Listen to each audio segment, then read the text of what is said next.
গুলিবিদ্ধ হয়ে গুরুতর অবস্থায় হাসপাতালে ভর্তি ইনকিলাব মঞ্চের মুখপাত্র ও ঢাকা ৮ আসনের সম্ভাব্য স্বতন্ত্র প্রার্থী শরীফ ওসমান হাদী।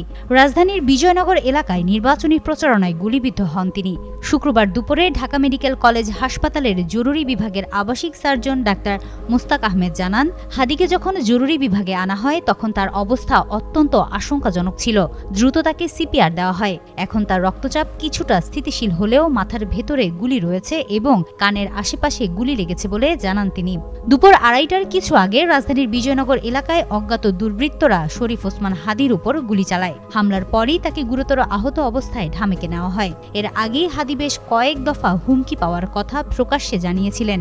গত নভেম্বর মাসে দেশি বিদেশি অন্তত ৩০টি নম্বর থেকে বিভিন্ন ধরনের প্রাণনাশের হুমকি পেয়েছেন বলে তিনি উল্লেখ করেন। গত ১৪ নভেম্বর তিনি নিজের ভেরিফাইড ফেসবুক আইডিতে লেখেন, গত ৩ ঘণ্টায় বিদেশি বিভিন্ন নম্বর থেকে আওয়ামী লীগের খুনিরা তাকে অন্তত ৩০টি কল ও টেক্সট পাঠিয়েছেন, যার সারমর্ম ছিল তাকে সর্বক্ষণ নজরদারিতে রাখা হচ্ছে, তার বাড়িতে আগুন দেওয়া হবে, তার পরিবারকেও নানা রকম হুমকি দেওয়া হয়েছিল।